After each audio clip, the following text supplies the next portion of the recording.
Good evening, everyone. We hope you're doing well. So, on behalf of the entire team, I welcome all of you to the session. We'll also have a Q&A session at the end. If you have already put your queries, you can do so by going to the Q&A section on top of this page. Today, we have Evan Piekara with us. He's the author of the best-selling social impact and consulting books, Case in Point, Government and Nonprofit, and Case in Point, Crafting Your Consulting Career. Evan leads us innovative and a versatile team as a director of change management at Nestlé, responsible for enterprise business transformation and organizational change, and has delivered workshops globally to over 10,000 professionals and experts in change management, consulting, technology, and social impact spaces. Over to you, sir. Great, thank you so much. So good evening, everyone, and thank you so much for joining me. I'm really excited to talk to you about change management. And this is something that we're seeing, especially, during COVID and in the wake of COVID, how a lot of organizations have had to accelerate their change management. And we're seeing organizations continuously having to strive and adapt to really to survive and have a competitive advantage over other companies. So really excited to talk to you about change management and the roles in change management. There are roles in consulting, there are roles in information technology, and then there are a lot of in-house roles as well. And so I'll start by introducing myself and giving you a quick overview of my career. So I actually started my career as a teacher. I taught 6th and 7th grade English and history in the South Bronx in New York City. And I actually found that a lot of the skills that I used as a teacher translated really well into change management and consulting. And what I found too was that the things that I was applying in my classroom about building a culture and teaching and training and managing a number of different stakeholders, other teachers, principals and administration, parents, really applied well to change management. Ultimately, what I wanted to do was really take these skills that I developed as a teacher and take them to more of an organizational and more of a systemic level. So went to business school to build out my business and analytical skills a bit more, and at Georgetown University in Washington, D.C. After graduating from business school, moved to BDO, which is a large accounting firm, and was a key leader in launching their public sector management consulting practice, where we did a lot of change management on a massive scale for government and nonprofit customers. Was at Salesforce for a little bit, working on their change management team. Helped launch a change management practice at a technology implementation firm, and then just recently joined Nestlé as a director of their change management team. And where we focus a lot of our time and effort on is anything enterprise-wide that is, really going to drive massive change for the organization. Our team comes in as a full team, and we really seek to address it and help people adopt and adapt to the change.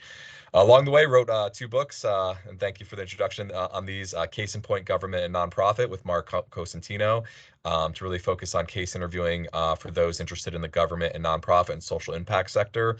And then Case in Point, Crafting Your Consulting Career, really focuses on the same 50 or so questions that I was getting from people at various stages at their career, people who are interested in either launching their careers and considering consulting, people who are several years in, or people who are considering, hey, do I want to try to go for partner? Do I want to go more for a different role? Do I want to go in-house?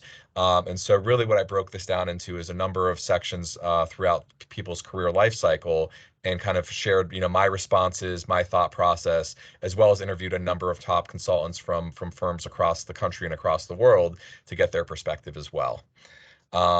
So let's talk through the agenda really quickly. And one thing I want to allow you to do is, well, we will reserve some time for Q&A at the end. If you do have questions during the presentation, feel free to raise your hand digitally or to use the chat feature to ask your question. And I'll be happy to try to jump in and answer it. If we do fall a little behind, then what I may do is I may pause the questions until the very end. So we're going to start with an energizer. And so I'm going to start by asking you all a question. And then what I'm going to do is I'm going to go through what is change management, why does change management matter, what are some frameworks to help you manage change, and what are some key maxims or key kind of decision points around, or key, I would say, like, non-negotiables with change management. And we'll close with some question and answer. So let's start with our energizer. So I'd like to just hear from you, and you can come off of mute if you'd like, or if you'd like, just put these in the chat. What are some major changes that you have undergone in the past 3 years? Have you moved? Are you pursuing a new job or education, new relationships, any other life milestones? So what are some major changes that you have undergone in the past 3 years? And again, feel free to come off of mute and share if you're comfortable, or put them in the chat.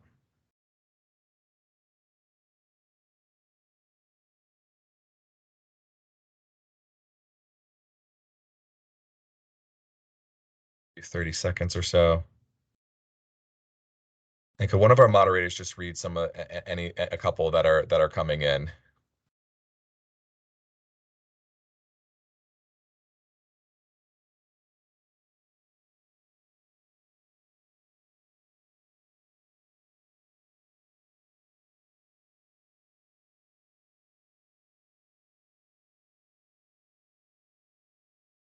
So typically when I do this, like we have a number of people who kind of share, like, they either went through a move, either a new apartment, or had to move for school. They may have pursued a new job or education. Maybe they started a relationship or ended a relationship, or their relationship strengthened with someone. And so, typically over the past 3 years, people have gone through a number of changes in Yes, their so personal we lives, have got and some maybe with answers. their professional lives. Sorry, go ahead. Yep, go ahead. Yeah, so we have got some answers in chat box. Like, some have joined college, they have moved to a new city, or maybe they have switched the job to going for education. Great, thank you. Um, And so a lot of times, like with these changes, that you have made a choice. You made a choice to, go to a particular college, or to major or focus your education on a particular area, or to start pursuing a career or an internship in a particular area. And so you're making a choice, and so you may have some other motivations. Now, I wanted you to think ahead, like what are some changes that you anticipate occurring in the next 3 years? Maybe you're planning on graduating, you're planning on launching your career. Maybe you're looking at, taking the next step in a relationship potentially. Maybe you're looking to make a move. And so you can include these in the chat as well. Like, what are some major changes that you anticipate occurring in the next 3 years? And if we could just have like our moderator like read a couple that are coming in. Sure, sir, I'll do that. Thank you.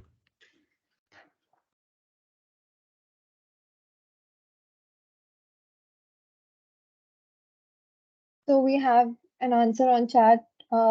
Someone to go for masters in the next 3 years.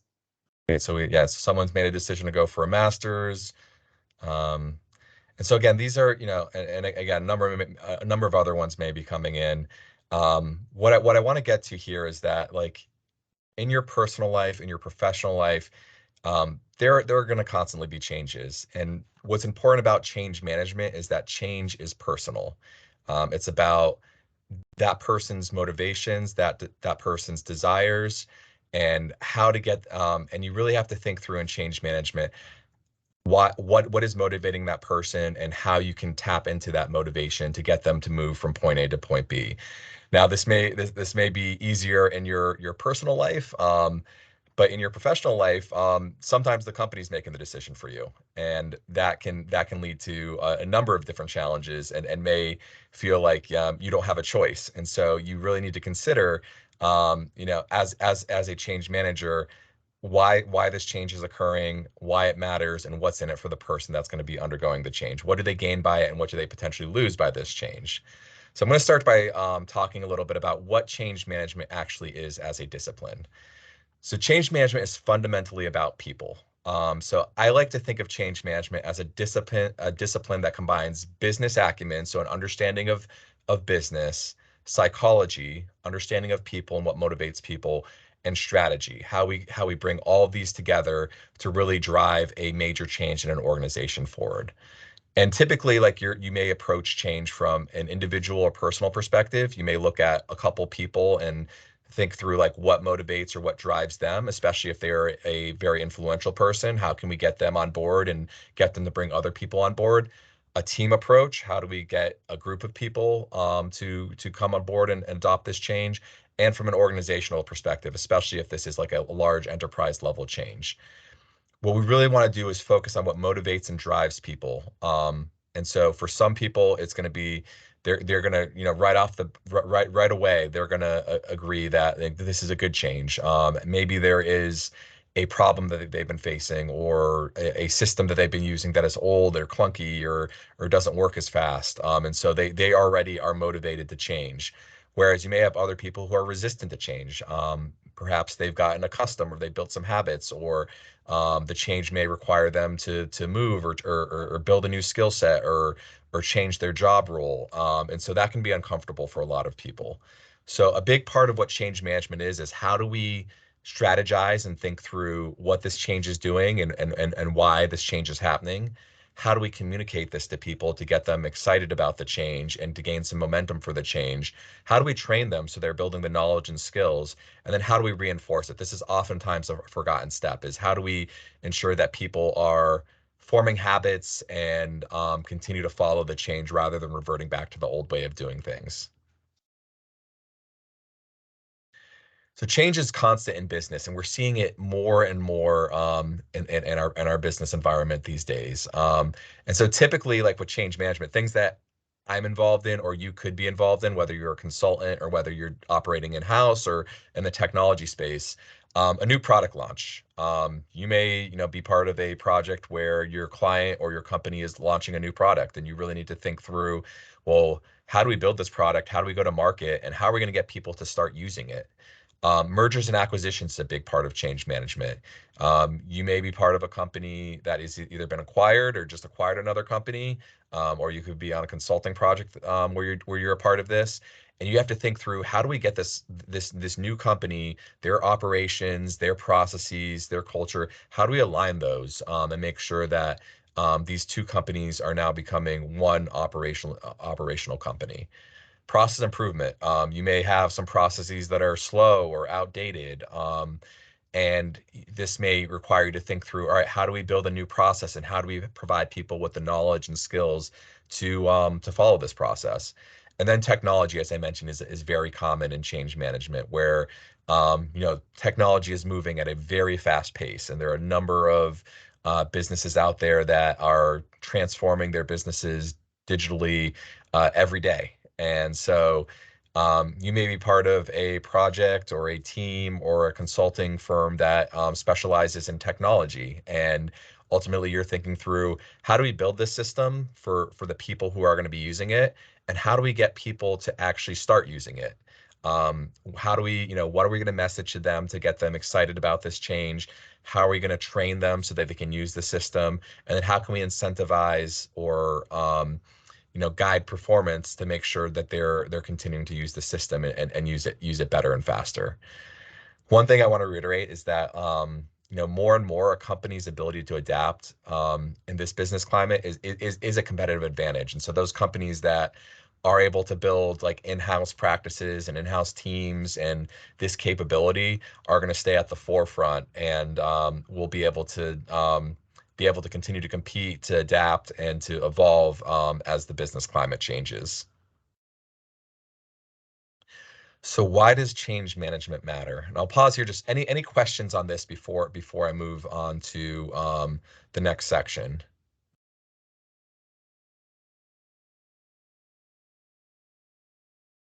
Okay, so why does change management matter? So why is this important?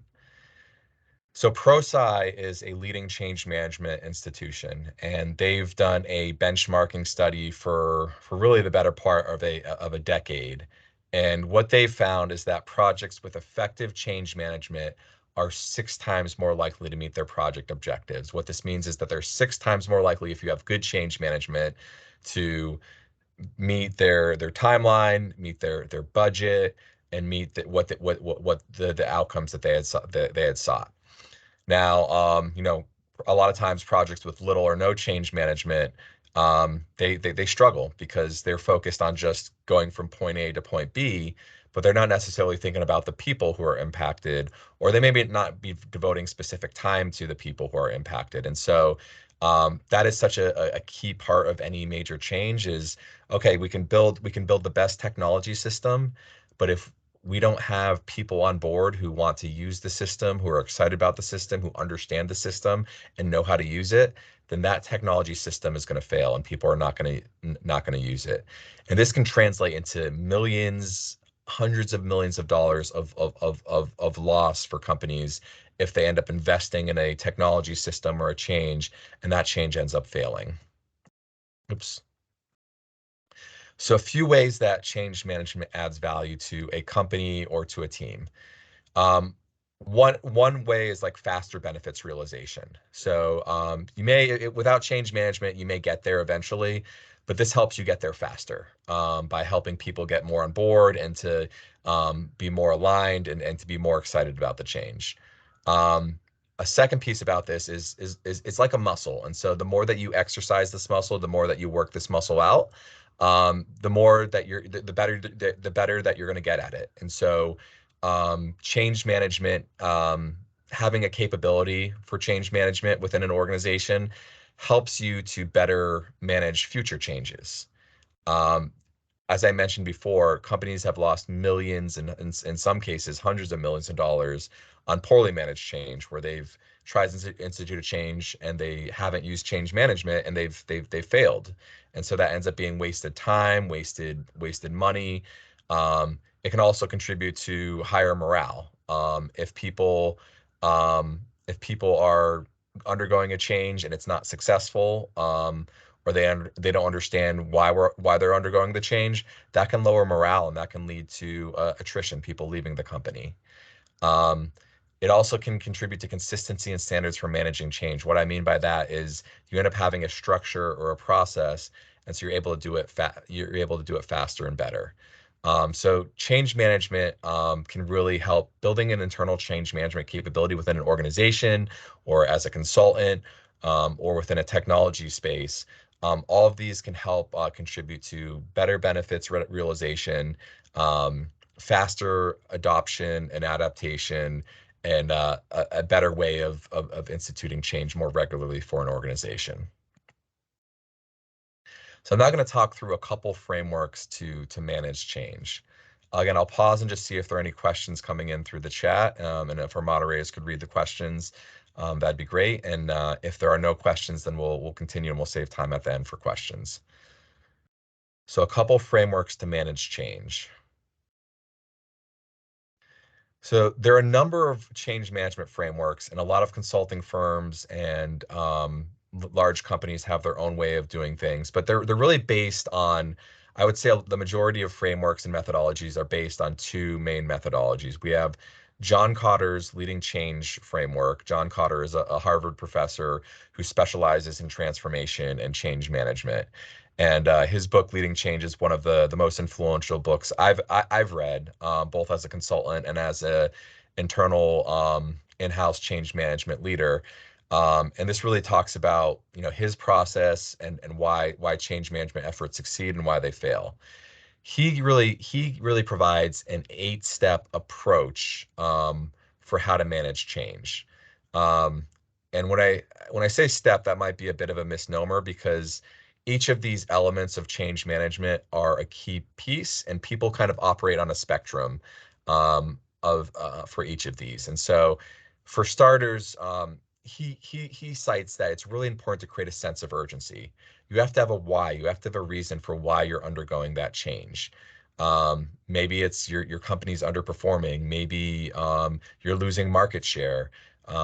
Maybe your a competitor is starting to sell a product that is doing better than your product. For whatever reason, you need to have a sense of urgency on here's why we are doing the change and here's why we need to do it now. Building a guiding coalition means like bringing people together, and so identifying people who are influential in the organization and getting them to be involved and on board. Once you have that group, it's forming a strategic vision. Here's what this change is going to do. Here's why it's going to be better. So here's where we are now. Here's our current state, and here's what we need to do to start getting to the future state. Here's what the better world looks like 2-3 years from now. Once you have that in place, you can then start to build a army of volunteers. And so you have your coalition of people who are passionate about this change, who recognize the need for this change, and they're now able to recruit other people to help support this change. Again, it's fundamentally about people. It's fundamentally about getting people to be excited about the change and motivated for the change. It's also very important that you have senior leaders involved too. You really need to have people from all levels of the organization involved, but senior leaders are going to be the people who are going to be able to remove barriers. And so they may be able to provide resources. They may be able to provide additional people, for instance. They're going to be the people who are able to remove barriers. Once you start the change, Cotter really recommends your short-term wins. So identifying some quick wins. What are some things that we can do to show that this change is starting to work, that we're starting to gain momentum? And then once we start getting some of those quick wins, then what can we do to kind of keep our foot on the gas pedal, to keep things moving forward, and to show that yes, this change is working. Let's start having it work faster and more than just incrementally. Finally, a big part of this is that reinforcement piece. So instituting the change, formalizing it. What structures do we put in place to make sure this change is going to continue? And oftentimes this means like tying it to performance. And so putting performance metrics in place or performance standards in place that align with the change and ensure that that change actually happens. So this is probably one of the most common frameworks for leading change within an organization. And again, it's fundamentally about people. It's getting people on board. It's getting them to communicate. It's getting them to identify other people who are going to support, and it's getting them to be a part of this change, feel invested in it, and to create momentum and excitement around the change. The second major framework for change management is called the ProSci ADKAR methodology. Again, a great book, a relatively short book on this, is ADKAR, a model for change in business, government, and our community. And ProSci is really, I would say, the leading institution for change management. What ProSci focuses on is building awareness. And so in order for people to change, they need to be aware of the change. And so a big part of this is communicating, here's why. And you'll see the overlap between these two. Here's why we're changing. Here's why it matters. Here's what's in it for you. And that what's in it for you really gets to that desire piece. So how do we get people to be excited for the change? How do we get people to be on board with the change, to recognize why it's important? So building desire, motivating people to be a part of the change. People can be excited about the change. They can be aware of the change. They can be excited for the change and want the change. They can have the desire, but they're not actually going to be able to change without the knowledge and the ability. So a big part of this is training. So providing them with the knowledge and the ability, the skills to actually be able to change, be able to use the new system, be able to adapt to a new culture, be able to adjust to new processes. And then finally, and again, this is often the most overlooked piece, is reinforcement. How do we sustain the change? How do we get people to formalize it? How do we make sure this becomes the standard way of doing things? So again, these two methodologies, a lot of times there's overlap between these two methodologies, or these two methodologies influence other methodologies that are out there. But I would say these are the foundational frameworks for change management. Now, if you are, again, going into, I recommend these both in both of my books. If you are going into consulting as well, these are great frameworks to have in your toolkit as well, because fundamentally any consulting case interview or any consulting project that you're on is going to have some element of change management. You're going to have to help people, guide people through change. And so I recommend both of these frameworks as tools in consulting and in preparing for case interviews as well. Pause there and just see if there are any questions, and if not, I will move on to the next section. We had a question originally asked from the interest form. So, how important is it to follow a particular framework or process to manage change? Yeah, great question. I like to think so. I think frameworks are very important to give you a foundation for managing change. However, I don't think any change management project, no two change management projects are alike. And so oftentimes, like at whether it's ADKAR or whether it's Cotter leading change framework or other frameworks, you're kind of you may use these as your starting block and you may pull certain tools from these, but a good consultant, a good change manager is able to have a very diverse toolkit. And so they're able to pull different tools at different times and recognize when the tool might apply for a particular situation. So I like to recommend both these frameworks as like kind of a foundation, especially if you're new to change management. But over time, as you get more experience in it, you might kind of combine frameworks, or you may even build your own framework or your own tools to adapt to the particular situation and challenge that you're trying to solve. Um, Fundamentally, like I think like people need to be aware of the change in order for them to change, and they need to have the desire to change. How you do that is it may be different. You may have to communicate more and get people excited. You may have to do some videos or testimonials. You may have to get leaders involved or people from various levels of the organization sharing, why this change is going to be exciting. You may have to demo what the tool or what the system is capable of. So that may change based on the culture and based on the organization, but fundamentally, these frameworks are kind of like your starting block for how you might approach a major transformation effort. That's a great question. I've also kind of on that question, I've also seen a number of people um, make mistakes or to maybe not make mistakes is the right phrase. I've seen a number of people who just adhere to these frameworks, and they either, because they're just adhering to these frameworks and the tools within these frameworks, they sometimes overlook key areas, or they go deeper into certain areas that they probably could they probably don't need to go as deep into. And so I think frameworks are important to kind of help you kind of build your plan and kind of have a foundation. But ultimately, you're going to have to adapt your plan based off of the needs of the project and the stakeholders that are part of the project. So I'm now going to summarize kind of some major points in change management, and also give you some resources that are going to be beneficial to each of you. And again, we can close with some question and answer as well. So for starters, for recommended resources, if you're interested in change management, there are a number of resources out there that I highly recommend. And a lot of these, like I'm either part of their newsletters, or will attend their webinars, or maybe even speak on their webinars, or review their blogs or their podcast. So the Association of Change Management Professionals is a professional association for change management, and they have a number of great webinars. They have a free podcast available called How Change Works that they just launched pretty recently. So I think they're only 2 or 3 episodes. Um, they do have a membership, and they do have a student membership rate. But I think it's a good group to follow, and either on Twitter or just to follow and sign up for their newsletter. Even though you may not have full access, if you're not a member, you will have access to some of their webinars, and their podcast, as I mentioned, is free as well. The Change Management Review is another great resource. They have a weekly newsletter that you can sign up for that comes out every Tuesday.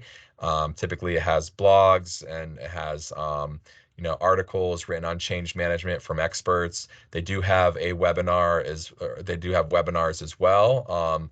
A lot of those are typically free. And then they have a podcast, the Change Management Review, which is one that I listen to regularly. They bring in experts who talk about what change management is, how they apply it, and kind of give perspective from a number of different industries and a number of different organizations as well. The Change Management Institute is another professional association. Again, there is a fee to join, but they also have free blog and free webinars. And They also have a Twitter account, although a lot of I think what they put out on their Twitter account is related to why you should join the Change Management Institute. So I would recommend following their blog and following their webinars. And then ProSci is, again, probably one of the leading organizations. They have a certification that is a little pricey, but they also have a lot of great resources. They have a blog, they have free tools available on how to assess whether an organization is ready for change, and what kind of spectrum they're operating on, how to evaluate your stakeholders as part of a major change effort. And they have a number of great webinars out there too. So these are some resources that I recommend if you're interested in change management, that I recommend either following or signing up for their newsletters, or giving a look. And then I want to close with a couple change management maxims. So these are, I would say, like unofficial rules of change management, and things that I've learned through my time in change management on what makes a change or transformation effort successful. And conveniently, I tried to do five C's for this. So the first C is cumulative. What I mean by that is that change management doesn't just happen overnight. I've had a number of instances where I've been called in because a project was failing, and I get called in and they're expecting a miracle where, oh, we didn't do change management well, so we're gonna call in Evan, and he'll fix it in a week. And that's oftentimes not the case. Change management is something, because people are fundamentally going through the change, and they sometimes harden their emotions and form a perspective. Change management is cumulative, and it's something that happens over time. And so things that you do at the very beginning of a project can pay huge dividends at the end of a project. And so what I think about this is, first impressions are really important. And so in a change management or transformation effort, getting that communication right on here's why we're changing can get a lot of people on board very early on and limit resistance. So change management is cumulative. Things that you do at the beginning and throughout the project can have a big impact at the end of the project.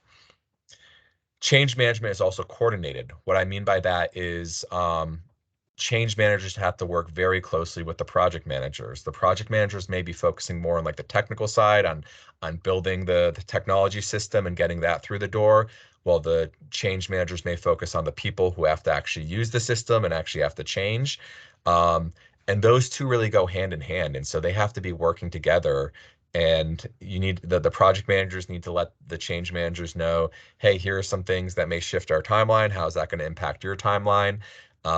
And they should be sharing risk that they're seeing both from a technical build standpoint as well as a people standpoint. Change management is customized. And so what I mean by that is exactly what I shared with the frameworks earlier. You may use some frameworks and you may use some tools to help you kind of build out a plan, but ultimately it's going to vary based on the project. And so you're going to have to tailor those tools. You're going to have to tailor your understanding and tailor those frameworks to the needs of the project and the needs of the change effort. And so a big part of the project is understanding who the leaders are and what their level of involvement is. Who are the people who are undergoing the change? What is the current state? What is the future state? And how far apart is that distance? How are you going to have to train people?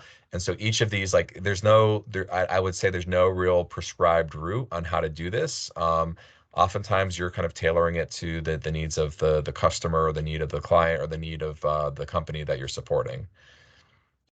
Change management is centered on people. So end of it all, like, it comes down to people. People are going to be the ones who are going to have to adopt the system, are going to have to live with the process change, are going to have to adapt to the culture. And so you could, again, build the best technology system ever that meets all the needs of people, but if they don't understand why they're changing and they aren't motivated to change, and they don't know how to use the system, then they're not going to change. And that's going to be a very expensive digital paperweight. It's going to be a very expensive investment that people don't use. So you really need to think through at each step, how are people going to react to this, and try to anticipate their emotions and their motivations, and thinking through how we can get people on board and excited and motivated for this change.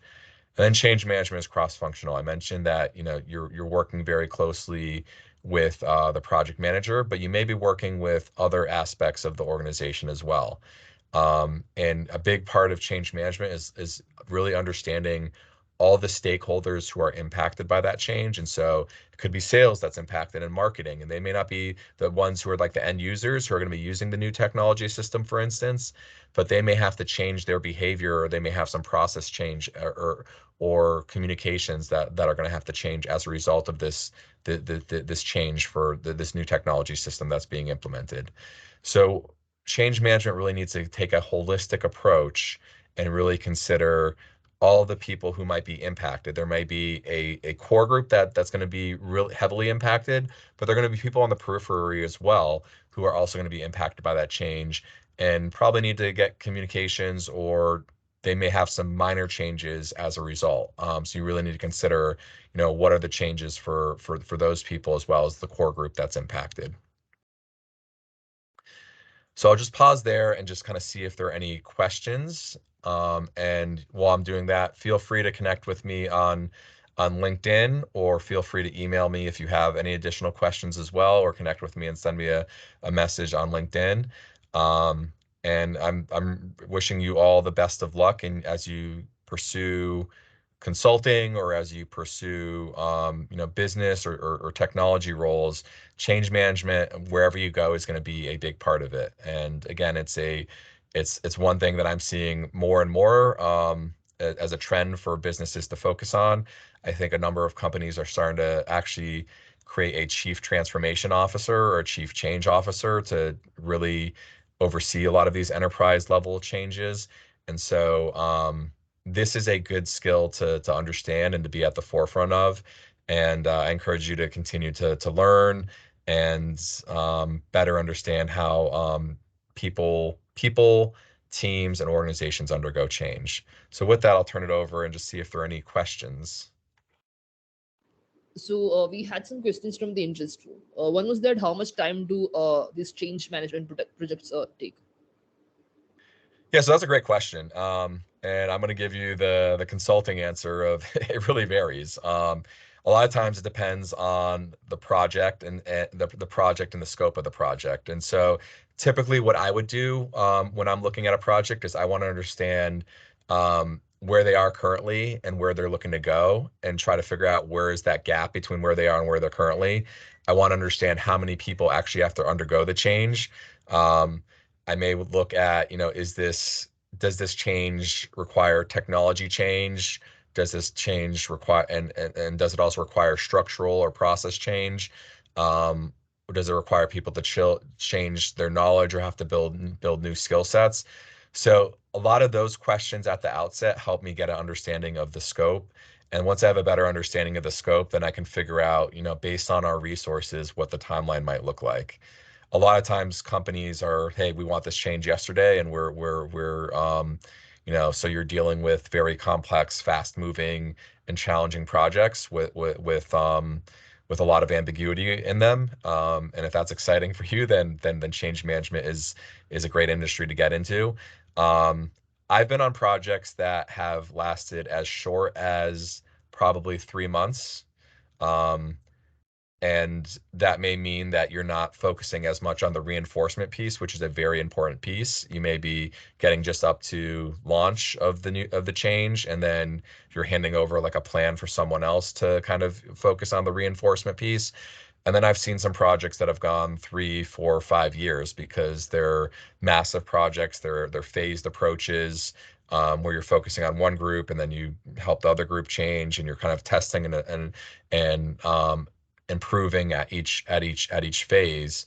So again, it really depends, and it's really important to understand kind of where you are currently, where you want to go, the number of people who have to undergo the change, and what is the gap in knowledge and skills, and are there any processes, technology, or training that needs to be conducted to help get those people to change.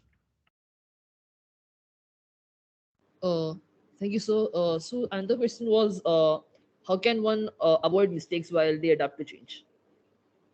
How can you avoid mistakes while adopting the change? Good question.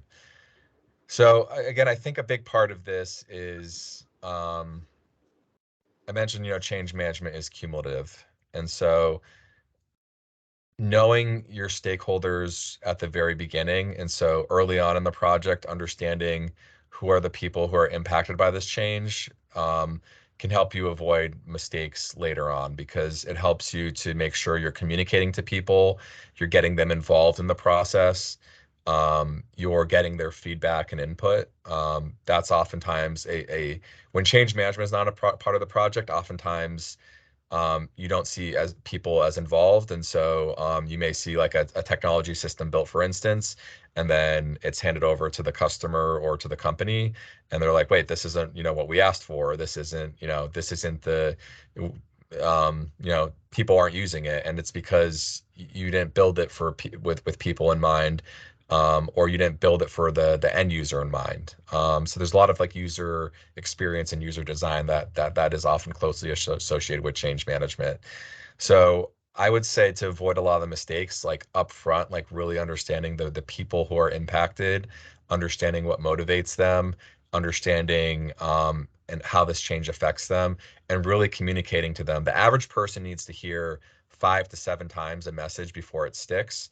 And so really thinking through those communication points on why this matters and what's in it for you, and making sure that it's not just an email, but it may be their supervisor or their executive kind of sharing why this is important, and maybe reiterated at team meetings. And so there are a number of different channels that you're using to make sure that that message is heard and received. Another question was, how significant is change management when reducing the impact of past mistakes?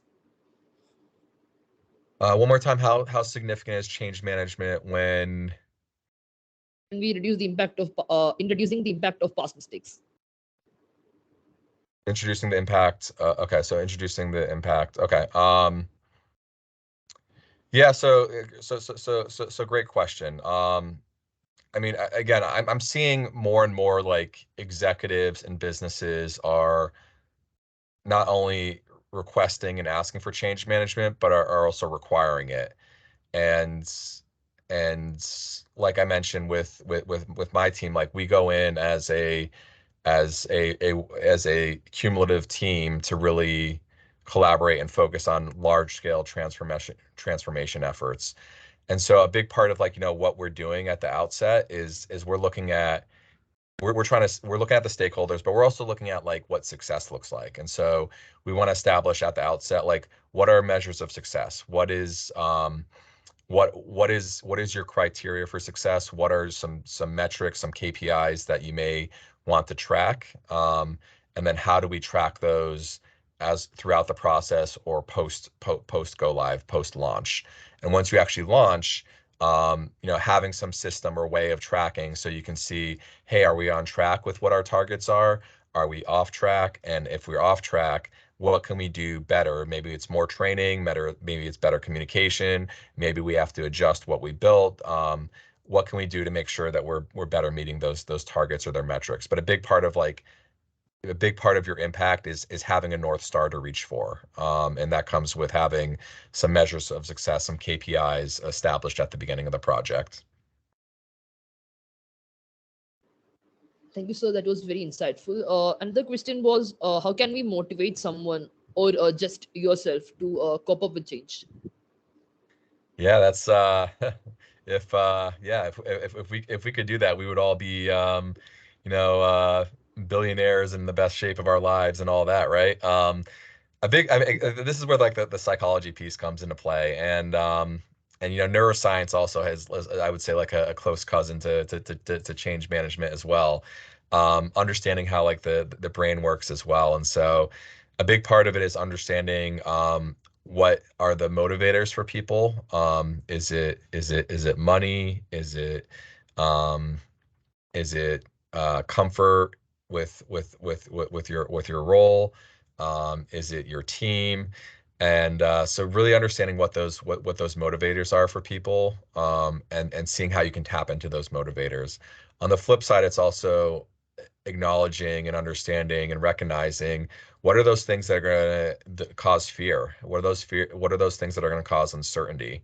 And seeing if you can minimize those those as well. And so this is where like communication is a big part of change management, because you want to make sure that you're giving people the chance to be heard, and you're giving the people the chance to give feedback. You're communicating to them why this is happening and what it means for them. You're giving them regular progress updates so that you reduce that fear, that uncertainty in the brain, which induces this fight or flight kind of mentality. And you're guiding them along in the process. And so that can involving people in the process can be really motivating. Um, it can be really discouraging if they feel like they're involved but not being listened to. And so again, what big part of this is really understanding the people who are going to be a part of the process, thinking through what is going to be that key driver for them for getting them to be involved in the change. In some instances, you may have to incentivize people, so you may have to tie it to their performance for certain groups or certain teams. And in some instances, if you have people who are not motivated and actually are kind of doing the reverse, where they're actually trying to prevent the change from happening, then you may need to consider what are some consequences as well. I try to say, like, lead with the carrot, like lead with, positive reinforcement. But there are instances sometimes where you may have to get leadership involved or more involved, and you may have to neutralize someone who is, not on board or being a detractor to the project. Thank you, sir. And the question was, what kind of KPIs or metrics do you think would be most helpful to assess change management? I love that question. Thank you. Thank you for thinking about that. And I will say this is where a lot of companies and a lot of change managers struggle with, because they focus a lot on the people side, but they're not necessarily thinking through like the outcomes or the impact side. And especially in consulting too, a lot of times, like, your role in consulting is to get it to go live, get it to launch, and then once the change is actually launched, like, you roll off the project, and you're not staying on to measure and track the KPIs. Or you may be kind of giving a plan to the company, and the company's responsible for measuring and tracking the KPIs. That's sometimes a best case scenario. A lot of times it's you get to go live, and then you might, in consulting, you might move on to another project, or you might be on for like a very temporary period. So getting to KPIs, there are a number within change management that I recommend. And so, specifically, it may be around tracking adoption. So how many people are using the system, or using the change. Proficiency, how well are they doing it? And so you might be able to measure, by speed, or by speed, time to complete something, volume. Are you seeing like a reduction in bottlenecks, for instance? Um, are they doing more within the same time period, for instance? So adoption, proficiency, and utilization. How are they using the system, or how are they using the change? And again, it's going to vary depending on the project, but typically, we're looking at, are there changes in cost efficiencies? Are people doing things faster? Are they doing things better? Has the output or volume increased? Um, and again, typically we look at like the qualitative and quantitative. So we might look at some testimonials, what are people saying, as well as some quantitative data on what's the output. Surveys are also a great tool as well. And so doing like a baseline to get a sense for where you are pre-change, and then doing like a satisfaction survey, or hearing from people on where they are post change, can really help you gauge where you are too. Thank you, sir. That was very. Also, the next question was, which barriers do change leaders need to remove to enable success? Great question. So values that change leaders need. So ProSci does a great training on sponsors, and so these are your executive leaders who are typically like overseeing a large scale project or an enterprise level organizational project, and they call it like the ABCs of sponsorship. They have to be A, active and visible, B, build coalitions, and C, really be able to communicate and be a constant throughout the change process. And so those are things that I typically talk to when I'm educating a sponsor on the importance of their role is, you have to make sure that you are kind of the face of this change. And so you have to be, with it from really from start to finish. You need to make sure that you're bringing people to the change. And so you're identifying people who can help guide the change and support and champion the change effort. You need to make sure you're championing as well and communicating as well to people throughout the entire project life cycle. And empathy is a big one as well. So, you need to know your people, understand your people, and understand when things may be, not going well. Give them the chance to voice their concerns and let them know they've been heard. So thank you. And to conclude, how much can change affect a company's working culture? Yeah, great question. So change fatigue is a very real thing. So I talked about how change management can be a muscle, and the more you kind of exercise it, the better you get at it. But you can also over exercise it, and just like you do when if you over exercise a muscle when you're working out, you can strain it, you can tear it, and that can happen in company cultures too. I've seen some companies where on the consulting side where they're doing so much change at once to a particular group that people get burnt out, and they leave, or they become unproductive, or morale gets really low. On the flip side, I've seen companies that have prioritized change efforts and kind of done it more sequentially, or spread it out so that it's not impacting people all at once, and that really sets up change for greater success when it's not all this change happening at once. And getting to that cultural piece, and this is actually a question I'll ask companies or organizations or groups, is like, how well do you do with change? Have you had successful change, or have you typically failed or struggled with change? Because if you have a history of struggling with change, that sticks with you.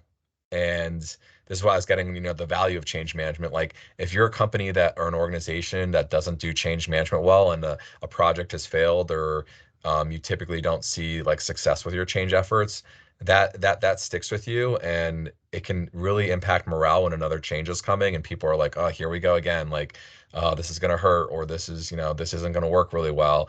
On the flip side, though, if you're a company that does it well and has standards and criteria um, and understanding of how to do it, then it doesn't feel as bad when you undergo change. And if and people tend to kind of understand, here's what we're doing and here's why we're doing it, and yeah, this makes sense, and it makes it that much easier for you. So I from a cultural standpoint, change fatigue is a very real thing. And so being able to prioritize the change and being able to show the impact and the wins that you have from a change effort can help set you up for change efforts in the future.